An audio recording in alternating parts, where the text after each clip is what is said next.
ce cas-là Amadou Ba peut être entendu mais poursuite mënu ci am sans ñu lever immunité parlementaire am et quand j'expliquais tout à l'heure ak ñi nga xam ne dañ koy may suñu xarit boobu rek te xam ne seen xarit la ñoom dafa ma wax mais pourquoi Amadou Ba war a dem ma ne ko mais Amadou dafa war a dem parce que c'est un député c'est un élu du peuple ces cas-là sont d'où un flagrant délit ma ne ko si toutefois nag vous voulez ça mais il faut dire à Badara Gadiaga ne ko waxal gars yi na leen ñoom itamit nañ dugal Amadou Ba ci mbir yi ma ne ko xam nga qu'est-ce qu'il risque il risque d'être en prison pour mandat wu Amadou Ba bi yëpp ñu ubbi benn information judiciaire ba pare demander lever immunité parlementaire u Amadou Ba te xam nga ni député yii du ñu lever immunité parlementaire u Amadou Ba ci affaire caaxaan yi.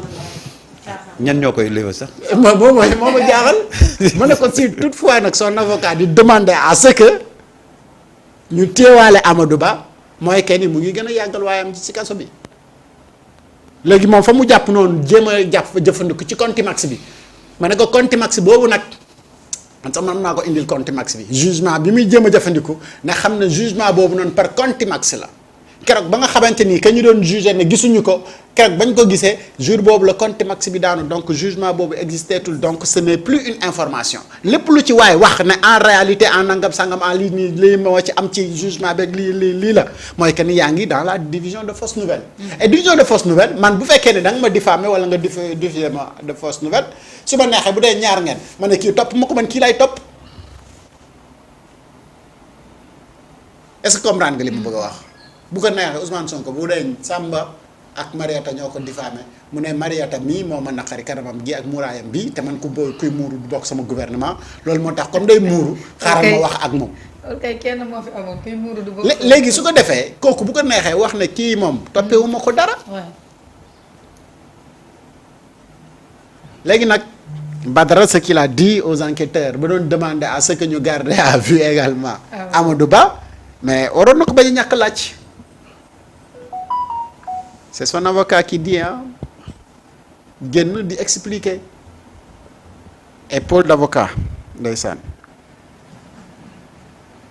et xam nga bu njëkkee ñëw selon son avocat dañu bëggoon déglu Badara Gadiaga mais bàyyi avocat yi ci ginnaaw c'est vrai que bu ñu lay déglu am nga droit am assistance à un avocat ou des avocats mais avocats yi du ñu wax du ñu ji prendre la parole on te pose une question tu réponds ñoom ñu déglu assister liirandoo ak yow PV bi nga signé après nga dem après ñu wax la ne la dañ lay garde à vue parce que démb quand on expliquait ici que ni amul léegi tey li ñuy waxaat ci lii mooy que ni li nga xamante ni moom mooy li ñu koy toppee charge yi nekk ci kaw Badara Gadiaga kenn ñaanalul kenn bu dem kaso moi je le dis et je le répète su ma sañoon Badara Gadiaga dañu koy defal benn amende bu duun door ko bàyyi mu dem ñibbi dafa am réew mi fu muy toll fu nga xamante ni pour man téye gaañi ci kaso bi amulul Sénégal benn njëriñ parce que c'est Sénégal qui perd encore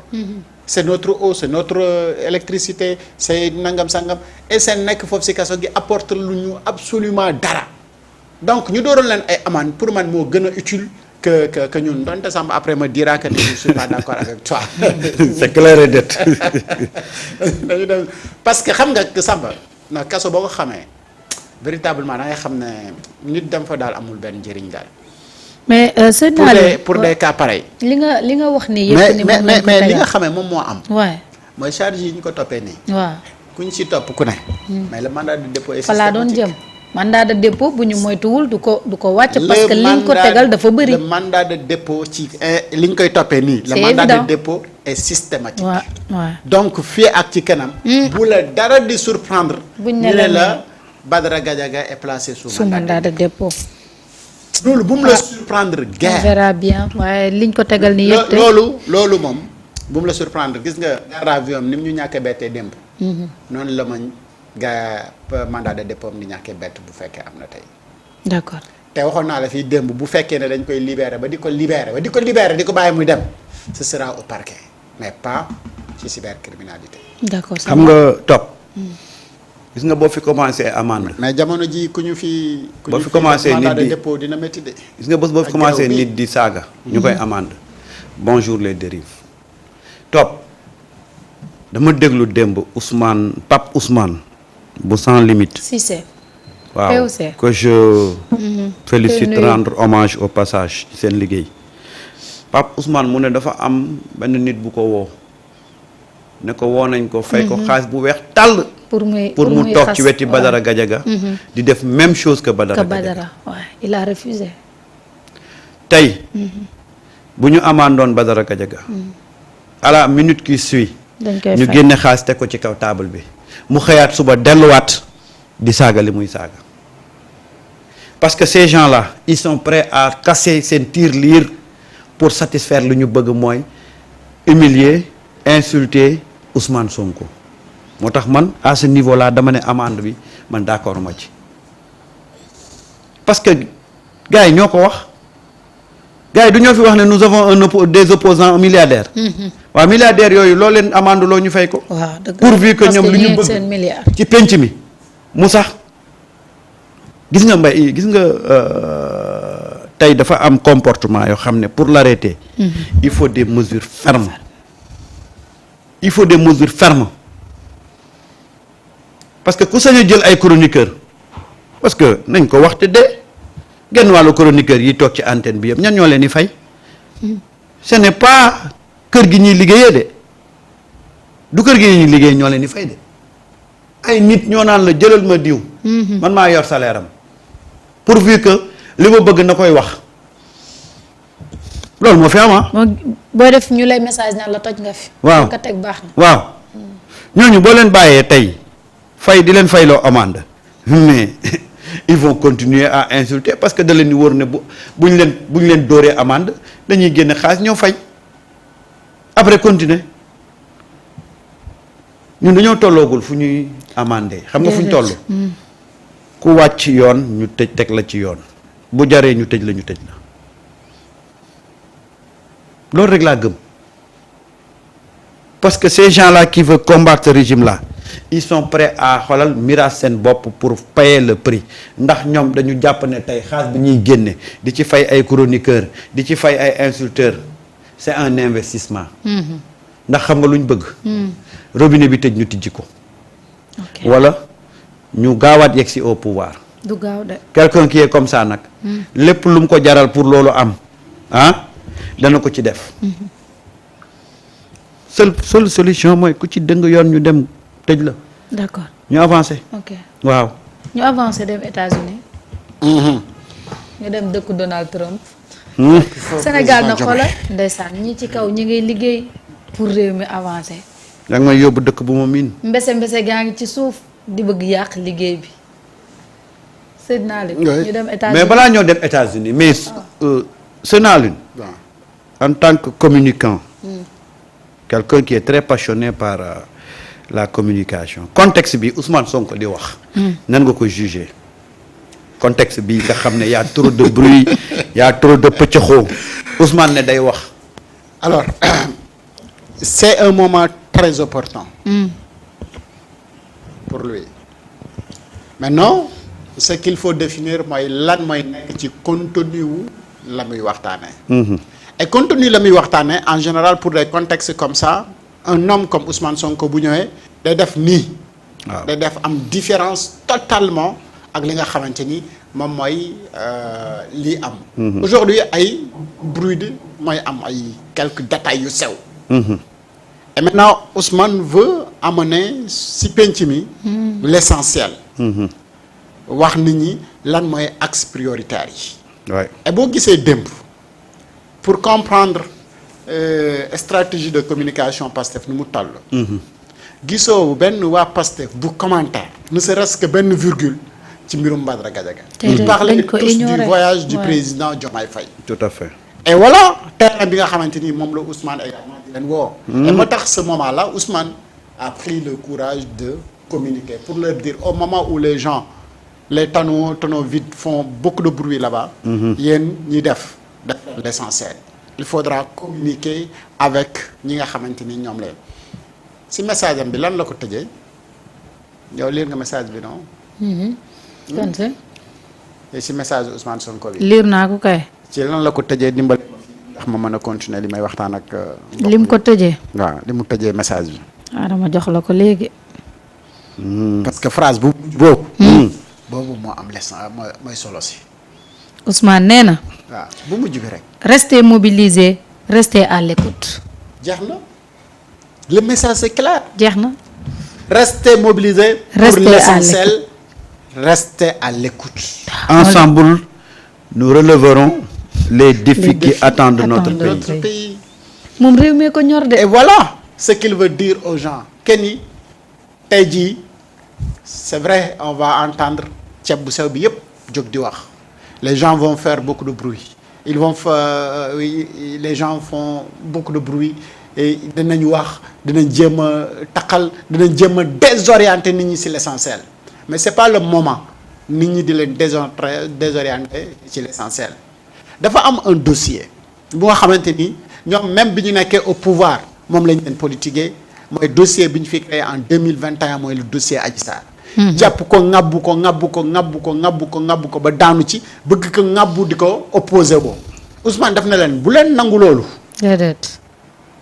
ñoom ñu gàddu benn mbir di ci politique ba daanu nekk ci opposition nar a gàdduwaat mbir mi di ci politique encore non bu leen ko nangu. ànd ak moom donc tout ce qui tourne autour de Badara Gadiaga ak li muy wax nii ñi ñëpp xam nañ ko mais ça revient à Adji Sarr. et il faut pas que les pastefiens ñoom it ñuy nangu que ce débat là tourne autour de ça. Ouais. Ça ne doit pas tourner autour de ça. Et à partir d'aujourd'hui il vous dira que ni moi je communique et oubliez Badara Gadiaga consort et tout ce qui tourne autour de ça. on va ñu sur liggéey suñu l'essentiel. liggéey. justice def Restez liggéey. mobilisés. restez à l'écoute. Restez à l'écoute et ensemble ñu défier ñu relever tous les défis. parce que défis yi du benn du ñaar du ñett du ñeent du juróom. bëri na de. et ensemble. bu waa Pastef suivre seen leader boobu. mais ñu définir également def seen congrès organiser waat seen parti au moment où les autres partis se cherchent kenn xamul lan la ñu bëgg ak lu ñu bëggul mais vous travaillez pour l'intérêt de la nation. Ouais. mais attention ce sera bientôt et très bientôt des élections locales et ces élections locales là sont très déterminantes. moo tax très déterminantes. gis nga moo tax may wax toujours. ne communiquer comme Ousmane Sonko c'est très difficile. Ousmane il est toujours dans l'offensive. Ousmane kenn du ko imposer sa communication. mais c'est la meilleure stratégie en commun. waaye Ousmane kenn du ko imposer sa communication Ousmane moo lay imposer moom communication yam te démb bi fi Biram toogee. loolu laa ko doon wax yéen a ngi may jaxaseeg Biram nag gis naa ngeen génne ji Samba corrige Biram xam ngeen Biram ni Biram de il ne mange pas ses mots. léegi mu woo ma téléphone ne ma mais c'est quoi là ce titre là bref. Pape la de. Pape bu ko jaxaseeg Biram sama xarit la. man gisuma ko sax moom. man damaa xëy yem ci ba ne waay ñu ngi may jaxaseeg sama xarit. kon Modou la. Modou changé bref mais dama ne la Ousmane moo comprendre gis nga un leader c'est par son discours et par son parcours. Ousmane est toujours dans l'offensive du nangu kenn imposer ko communication kenn c'est Ousmane toujours qui impose sa communication dafa bëgg a wax patriote ne leen bu leen nekk ci benn phase de défensive. c'est-à-dire que Pastef depuis un certain temps il est dans la réaction Pastef n'est plus dans l'action alors que Pastef label moo nekkoon action Pastef day actionner gars yi di réactionner balaa gars yi di réactionner fekk ñoom nekk nañ ci leneen d'ailleurs boo gisee ñu mën a surmonter piège yi leen Macky Sall tegaloon tout le temps mooy Pastef n'a jamais été dans la réaction te toujours Ousmane Sonko da leen koy wax parce que gis nga nekk dans la réaction moo lay indil waa ji di la imposer moom sujet bi mu bëgg et Top a bien fait de le rappeler dañu bëgg a plonger waat dans l'épisode Adji Sarr Ousmane Sonko te duñ ko nam xam nga lu tax ñu def ko parce que Pastef a été depuis un certain temps dans la réaction alors que da ngay nekk dans l'action waxoon naa ko fi waxaat ko fi ne yéen da ngeen am lu ngeen actionné ba pare di nelaw xool leen dossiers yi ngeen fi génne saa yu ngeen ko génnee ñoom dañuy delluwaat seen ruq